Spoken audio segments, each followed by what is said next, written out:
الحمدللہ وحدہ والصلاة والسلام علی من لا نبی بعدہ اما بعد فاعوذ باللہ من الشیطان الرجیم بسم اللہ الرحمن الرحیم انا اعطیناک الکوثر فصل لربک وانحر ان شانئک هو الابتر صدق اللہ العظیم وقال النبی صلی اللہ علیہ وسلم الدین النصیحہ او کما قال۔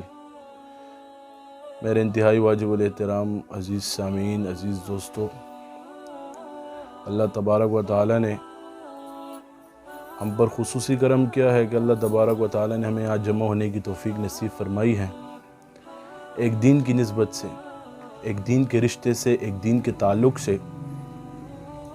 اس میں نہ ہمارا کچھ کمال ہے نہ آپ کا کچھ کمال ہے، جس کو اللہ اپنے خاص لوگوں میں چنتے ہیں اسی کو اپنی بات سننے کی توفیق نصیب فرماتے ہیں۔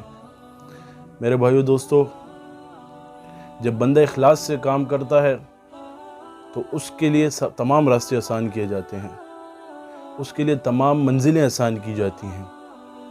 اخلاص کا نام کیا ہے؟ اخلاص کا مطلب کیا ہے؟ یعنی اللہ کی رضا کے لیے کام کرو، کسی کے ساتھ نیکی کرو اللہ کی رضا کے لیے کرو، کسی کے ساتھ اچھائی کرو اللہ کی رضا کے لیے کرو، کسی کے ساتھ نیکی کر کے یہ نہ کہو کہ کل میرے ساتھ یہ نیکی کرے گا۔ اگر آپ کے دل میں یہ آ گیا تو یہ نیکی نہیں رہی اور اس کا صلہ پھر نہیں ملے گا آخرت میں۔ اگر آپ سوچتے ہو کہ کوئی میرے ساتھ اچھائی کرے، میرے ساتھ نیکی کرے، پھر کل یہ میں اس کے ساتھ نیکی کروں، کل یہ میرے ساتھ نیکی کرے، تو یہ نیکی نہیں رہی، یہ بدلہ ہو گیا۔ کیا ہو گیا؟ یہ بدلہ ہو گیا۔ حدیث شریف میں آتا ہے جو بندہ آدھا کھجور کا دانہ اللہ کی راہ میں تقسیم کرتا ہے اخلاص کے ساتھ، اس کو احد کے پہاڑ جتنا ثواب ملتا ہے۔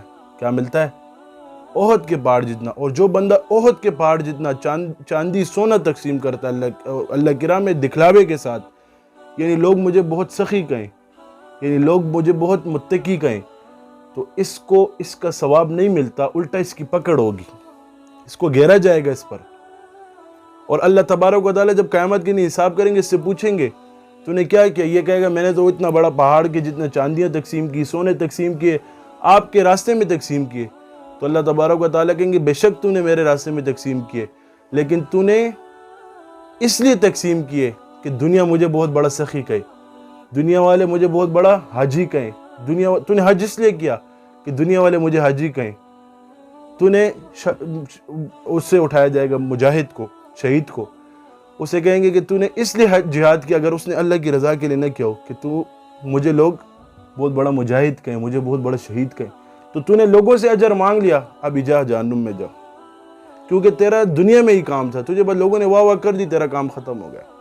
تو نیکی کرو اللہ کی رضا کے لیے کرو، کسی کے ساتھ اچھائی کرو اللہ کی رضا کے لیے کرو، اور زیادہ سے زیادہ لوگوں کے ساتھ تعاون۔ کہتے ہیں وہ صدقہ بہت اجر اور ثواب رکھتا ہے جو ایک کان سے دوسرے کان سے، ایک ہاتھ سے دوسرے ہاتھ خبر نہ ہو۔ آج لوگ صدقہ دیتے ہیں فیس بک پہ تصویریں، آج لوگ پیسے دیتے ہیں مدارس میں فیس بک پہ تصویریں، تھوڑا سا کام کرتے ہیں فیس بک پہ تصویریں، سوشل میڈیا کا دور۔ تو اپنے اندر اخلاص پیدا کرو، اخلاص کے ساتھ تمام کام آسان ہو جاتے ہیں۔ یہ دین بہت بڑی محنت ہے۔ کیا ہے؟ یہ بہت بڑی محنت ہے دین کی۔ جو دین کے ساتھ چپک جاتا ہے دین اسے چمکا دیتا ہے۔ حضرت عمر رضی اللہ تعالیٰ عنہ کا واقعہ میں سن رہا تھا، کہتے ہیں حضرت عمر رضی اللہ تعالیٰ عنہ صحابہ کرام رضوان اللہ علیہم اجمعین کے ساتھ جا رہے تھے ایک جگہ پر، تو وہاں وہ رک گئے اور 2 رکعت نفل پڑھے اور رونے شروع ہو گئے۔ تو صحابہ کرام رضوان اللہ علیہم اجمعین نے پوچھا، اے امیر المومنین، ہم نے آپ کے ساتھ بہت سفر کیے ہیں، آج سفر کیا، آج اس جگہ پہ اس مقام پہ آپ رونے شروع ہو گئے۔ تو حضرت عمر رضی اللہ تعالیٰ نے فرمایا، جب میں زمانہ جاہلیت تھی، اسلام لانے سے پہلے مجھے والد صاحب اونٹ دیتے تھے، والد میرا اونٹ چرانے کے لیے، تو میں اونٹ چرانے نکلتا تھا تو مجھے 10 اونٹ دیتے تھے، 12 مثال کے طور پر، تو مجھ سے اونٹ ادھر ادھر ہو جاتے تھے۔ کیا ہو جاتے تھے؟ کبھی ادھر ایک اونٹ چلا، کبھی تو غائب ہو جاتے تھے، بھاگ جاتے تھے۔ رات کو میں گھر آتا تھا، والد میرا اونٹ گنتا تھا، 1 2 3، پھر 2 اونٹ کم ہو گئے۔ عمر کہتے تو اونٹ نہیں سنبھال سکتا، اپنی زندگی کیا سنبھالے گا آنے والی؟ کیا تو اونٹ نہیں سنبھال سکتا، آنے والی اپنی زندگی کی کیا کفالت کرو گے، کیا سنبھالو گے؟ کہتا ہے آج مجھے رونا اس بات پہ آ رہا ہے کہ مجھے اللہ نے 22 لاکھ مربع میل پہ حکومت دی ہے. کیا 22 لاکھ مربع میل کا میں حاکم ہوں؟ مجھے رونا اس بات پہ آ رہا ہے کہ میں دین کے ساتھ چمڑ گئے, دین نے مجھے چمکا دیا. کسی نے کہا حضرت عمر آپ کی وجہ سے دین چمک گیا. حضرت عمر نے کہا نہیں, میری وجہ سے دین نہیں چمکا, میں دین کی وجہ سے چمک گیا. تو جو دین کے ساتھ چمڑ جاتا ہے دین اسے چمکا دیتا ہے. صحابہ نے بہت قربانیاں دی ہیں دین سیکھنے کے لیے.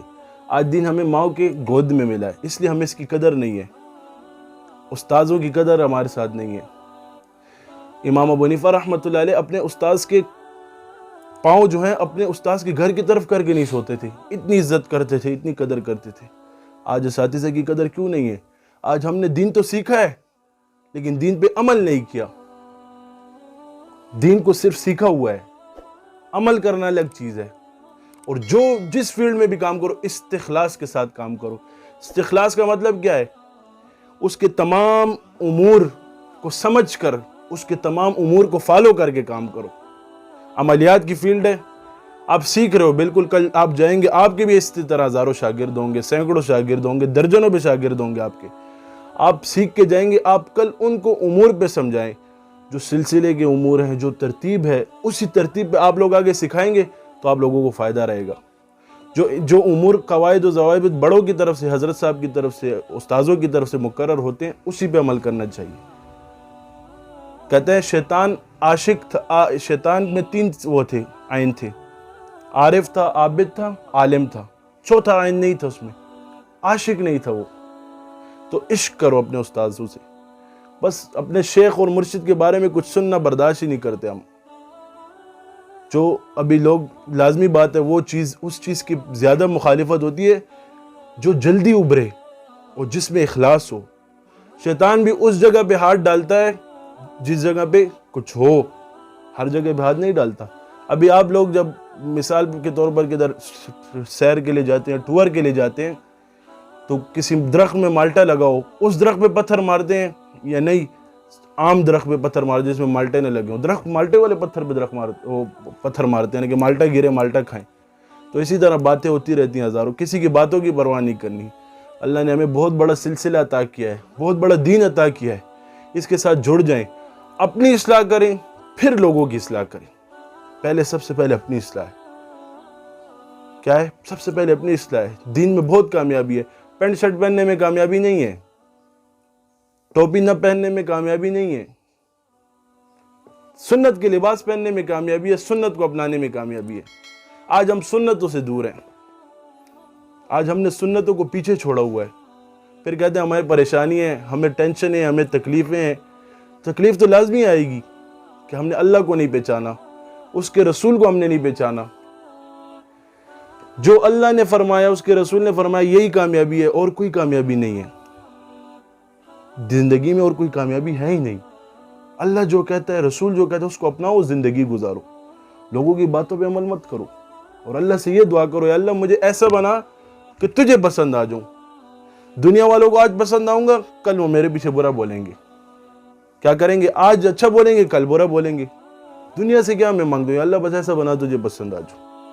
تو اللہ تبارک و تعالیٰ ہمیں ان سب باتوں پر عمل کرنے کی توفیق نصیب فرمائے, اور ہمیں جوڑ کی توفیق نصیب فرمائے. اس سلسلے کا کام کرنے کی ہم سب سے بار بار ہمیں سلسلے کا کام اور سلسلے کے سارے مقاصد کو پورا کرنے کی توفیق نصیب فرمائے, اس سلسلے کو پھیلانے کی توفیق نصیب فرمائے. وآخر دعوانا الحمدللہ.